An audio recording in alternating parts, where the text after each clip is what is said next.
Kebetulan saya tuh orang kantoran ya. Jadi 2003 itu saya sih belum tertarik dengan penggemukan peternakan, tuh saya sama sekali belum tertarik. Karena berhenti bekerja tahun 2013-an, akhirnya saya memutuskan untuk membantu suami saya di mengurus kandang berkah mandiri ini. Kalau yang saya rasakan ya, karena berhenti dari karyawati jadi pengusaha tuh baru 7 tahun kan, kalau suami itu kan udah lama. Itu kalau ada yang mati, aduh sedih ya, disayang-sayang, tahu-tahu ujuk-ujuk besoknya kaku gitu kan. Paling nih untung rugi itu kan kalau pengusaha biasa ya, jadi mentalnya emang harus disiapin aja.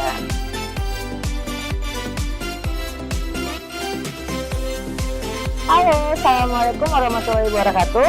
Saya Ririn, saya adalah pemilik dari kandang berkah Mandiri Farm yang terletak di Petukangan Utara, Joglo, Jakarta Selatan.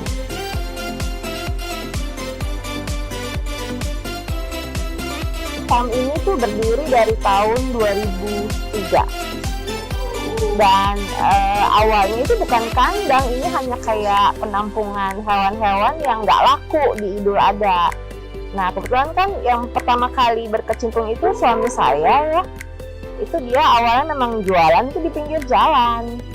Terus sama kelamaan karena hobi terhadap hewan dan saya pun kebetulan juga suka binatang, jadi berdirilah farm ini yang kita namakan Berkah Mandiri.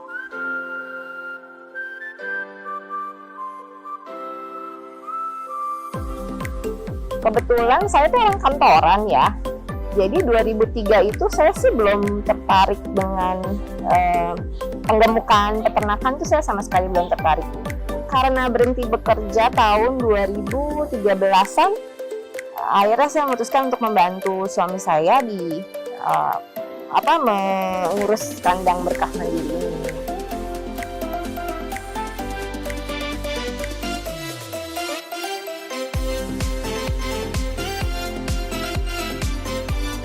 Dan kemudian karena tujuannya adalah pengemukan dan untuk penjualan hewan kurban, makanya kita mengkhususkan dari kambing sampai adanya sapi.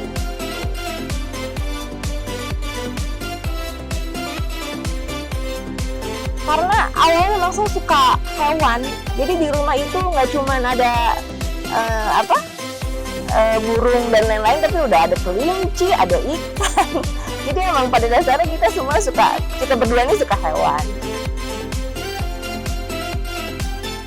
Di kandang berkah mandiri ini ada kambing dan sapi.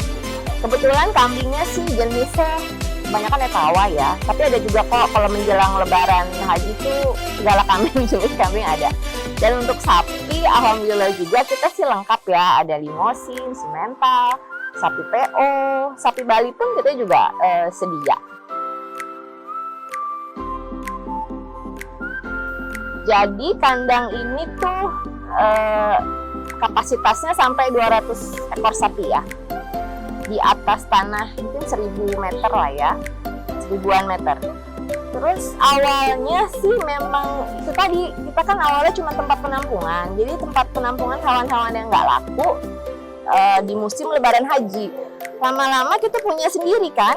Berawal tuh mungkin dari 5 sapi. Bukan ini ya, bukan mengembangbiakan, tapi memang menggemukkan. Beli lagi sampai akhirnya sampai seperti sekarang sih prosesnya panjang. Tapi alhamdulillah deh.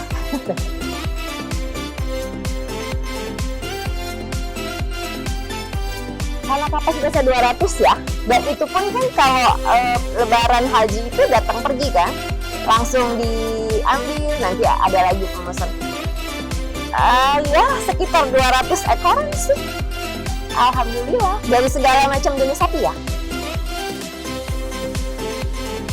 Kalau kita belanja atau cari sapi itu memang ke daerah-daerah sih, dari Jawa Timur ada, Jawa Tengah ada, gitu sih. Ada yang dari petani, ada yang info dari petani, ada yang kita cari sendiri, gitu aja sih mas.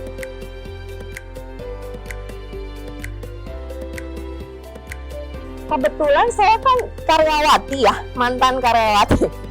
Dulu saya kerja di Bank Mandiri, pokoknya semua bank saya pernah hampir lah. Jadi dari info teman ke teman, teman arisan, teman di rumah, reuni-reuni pasti grup-grup WA tuh pasti saya share. Itu aja sih ya, jadi akhirnya dari mulut ke mulut.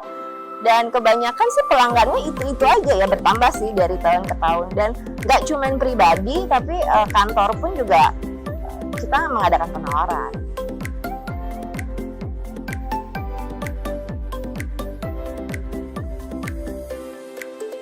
Sebenarnya sih pelayanan ya, dan sapi itu sendiri lah. Kalau customer datang ke sini lihat kandangnya bersih atau enggak, rapi atau enggak. Mungkin kalau untuk ibu-ibu ya kayak saya, pasti yang dilihat kan itu dulu ya. Sapi mah kalau udah kelihatan bagus, gede, dah cocok diambil, kan itu kan tiap orang beda-beda.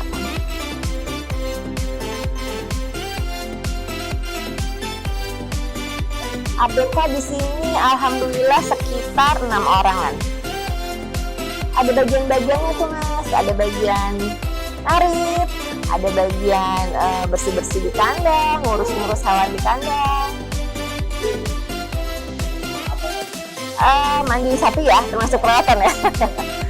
Tiap minggu kita ada dokter Mas, yang periksa sapi-sapi, keadaan kesehatan, cek kesehatan mereka. Terus kita perhatiin juga makanannya, kesehatan sapinya, sampai potong kuku kan ada ya acara potong kuku, nah itu kita perhatiin. Kalau hujan ya nggak tiap hari ya, ntar sapi saya masuk angin. Tapi usahain kita mandi kok, kita mandiin.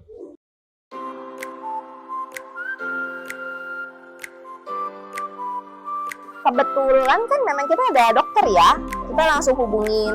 Ataupun kalau bisa di handle sama ABK di sini ya, mereka duluan pakai cara tradisional mungkin ya.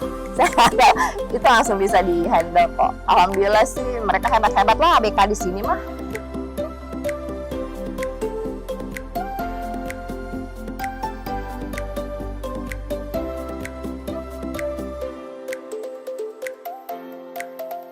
Kalau makan tuh sehari 2 kali. Makan hijau tuh rumput-rumputan, jerami dan lain-lain. Terus komboran ya seperti biasa, ampas tahu, konsentrat, sama bekatul ya biasa ya.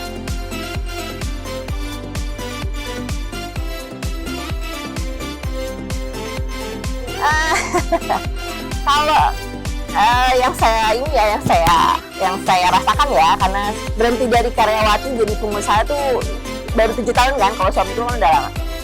Itu kalau ada yang mati, aduh sedih ya, disayang-sayang, tahu-tahu ujuk-ujuk besoknya kaku, itu kan paling untung rugi itu kan kalau pengusaha biasa ya, jadi mentalnya emang harus disiapin aja.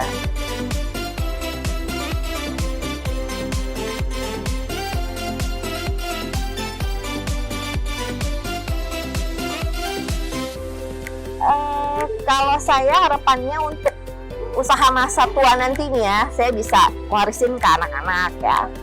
Jadi lebih bisa berkembang, saya bisa punya kandang di mana-mana ya kan, amin. Tapi sebenarnya sih saya mau menginspirasi perempuan-perempuan aja, jadi jangan takut usaha bau-bauan dan kotor-kotoran gini, karena kalau di ini tuh nikmat gitu loh, kalau digeluti tuh enak lah, pokoknya menyenangkan, asal memang setiap usaha tuh harus fokus ya, jadi nggak bisa terbagi-bagi tuh, enggak. Kita fokus aja, terus memang hobi apalagi ya, itu mendukung banget sih.